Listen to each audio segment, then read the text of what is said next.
고려아연 2025년 상반기 연결 실적을 스루풋 회계로 분석한 내용을 소개하도록 하겠습니다. 최근 뉴스에 고려아연이 MDSI 인수 미 자원순환사업 확대라는 기사가 있었고요.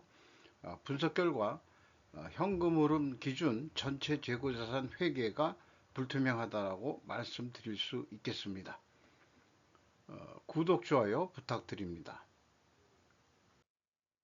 고려아연에 관한 뉴스로서 이번에 경제사절단에 네이버 CJ 고려아연도 맨 마지막에 처음으로 경제사절단에 들어가는 것으로 그렇게 위상이 올라간 것 같습니다.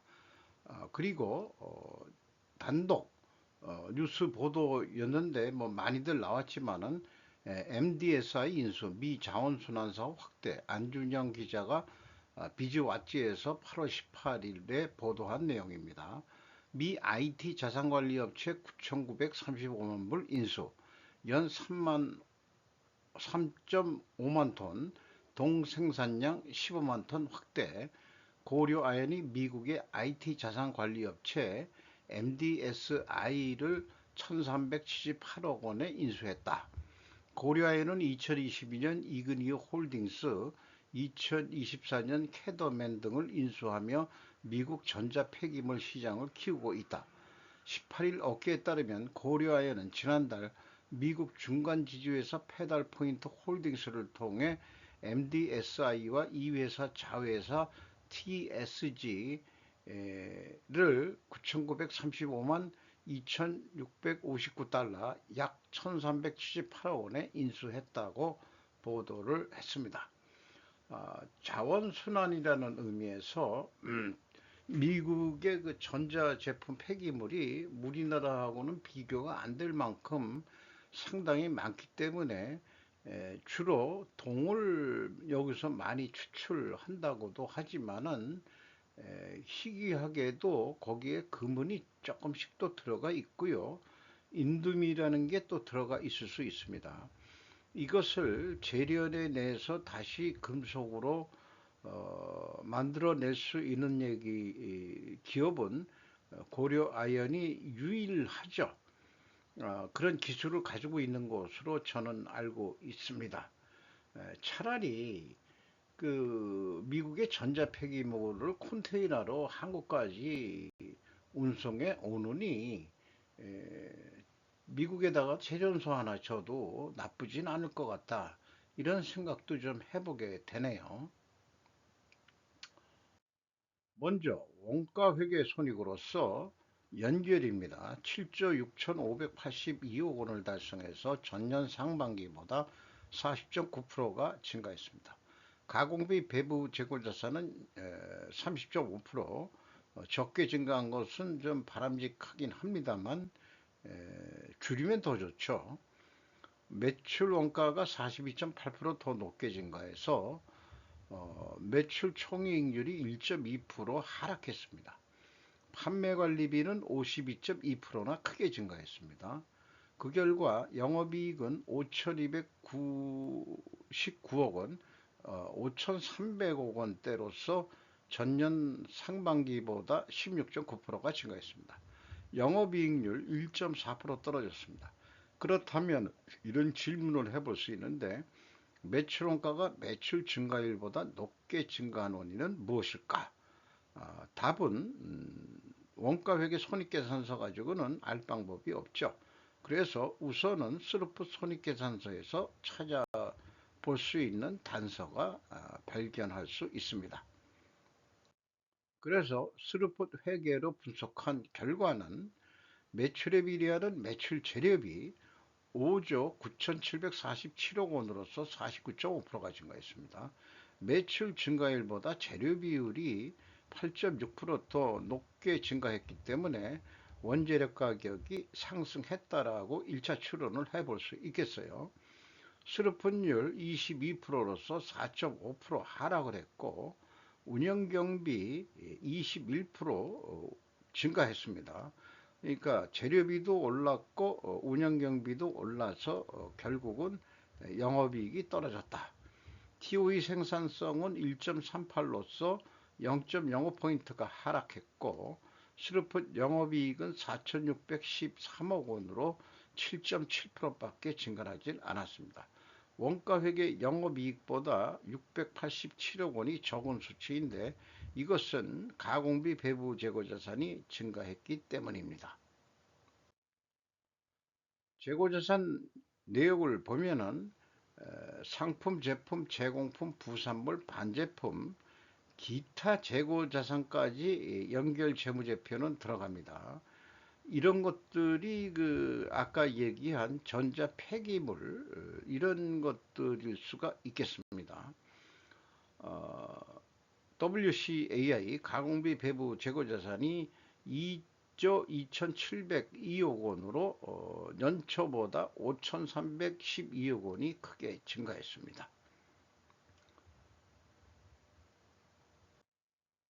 비용의 성격적 분류 내용을 분석한 내용은 A 재고자산의 변동이 마이너스 5,312억 원이면은 이게 재고가 증가했다는 뜻이고요. 원재료비와 상품 매입액이라고 되어 있습니다. 원재료 사용액으로 인식을 합니다. 6조 4,372억 원, AB를 더한 MC 매출원가 재료비가 5조 9천억 원대로서 48.8%, 운영경비는 1조 2,222억 원, 21%가 증가했습니다. 이 운영경비에서 판매관리비 2,657억 원을 뺀 9,565억 원이 공장 가공비가 되겠습니다. 13%로 떨어졌습니다. 상대적으로 재료 비율이 87%로 상승했는데 이것 때문에라도 원재료 가격이 상승했다고 여기서도 2차 추론을 해볼 수 있겠습니다.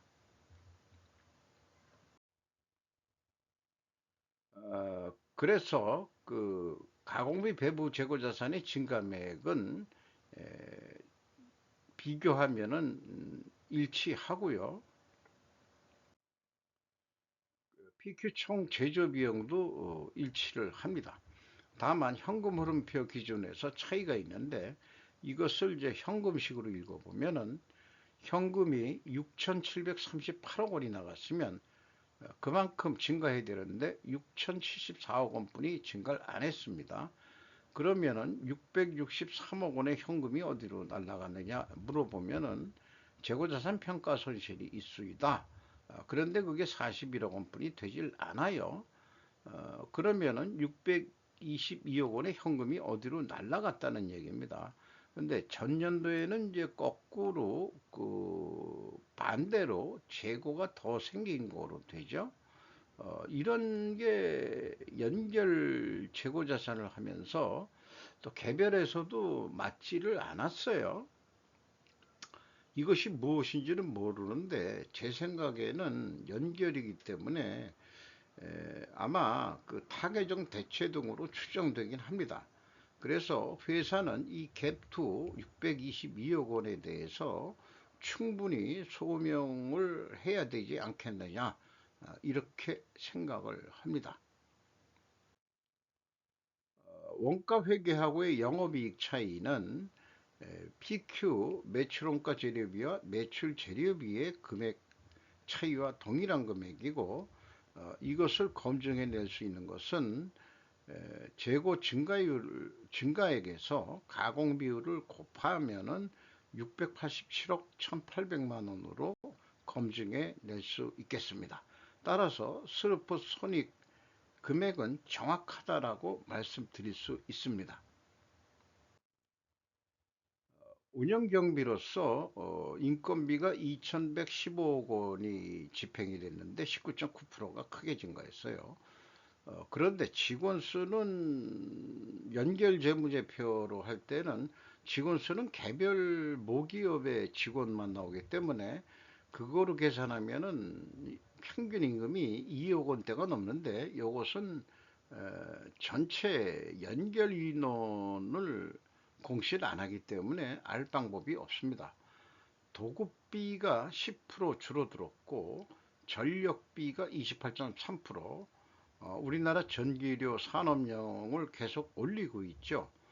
운반비가 10.6% 증가했습니다.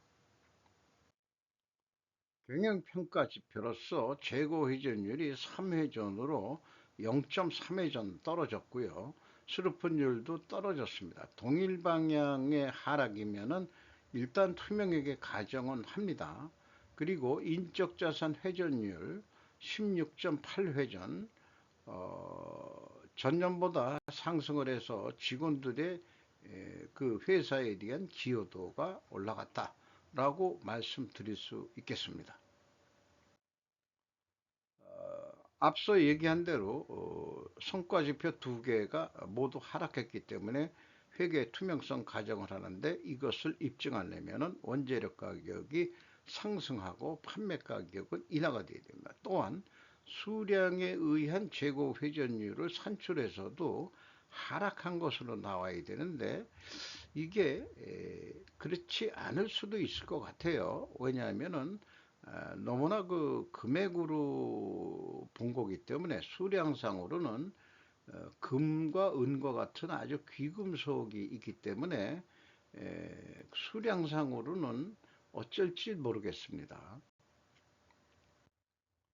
그래서 원재료 가격은 아연정광, 영정광 가중 평균으로 8.1% 상승했습니다. 그리고 제품은 내수와 수출이 있는데, 가중 평균을 해서 비중 해가지고 다 따져 보면은 15, 15%가 인상이 됐습니다. 그러니까 원재료 인상률보다 더 인상이 됐다는 얘기죠. 그래서 지금까지 논의된 게 원재료 가격이 상승했다라고 1차 추론을 했고, 1, 2차 그 다음에 투명하게 가정을 했는데, 입증을 하려면 원재료 가격이 상승해야 되고 판매 가격 하락해야 되는데, 원재료 가격은 상승했는데 판매 가격도 상승이 됐죠. 그러니까 연결해서는 이게 입증이 실패된다고 할 수 있겠습니다. 손익 증감의 원인 분석으로는 연결 손익은 의미가 퇴색된다 해본 결과 자회사의 성격이 상이할 수도 있습니다. 원재료나 제품 가격 차이도 크게 상이할 수가 있죠. 자회사는. 따라서 연결로 본다는 것은 뭐 정확한 분석을 하기가 어렵다. 어떤 원인들이 희석이 되기 때문에 확실하게 얘기하기가 어렵다. 그래서 저는 개별 손익을 원칙으로 하고 있습니다.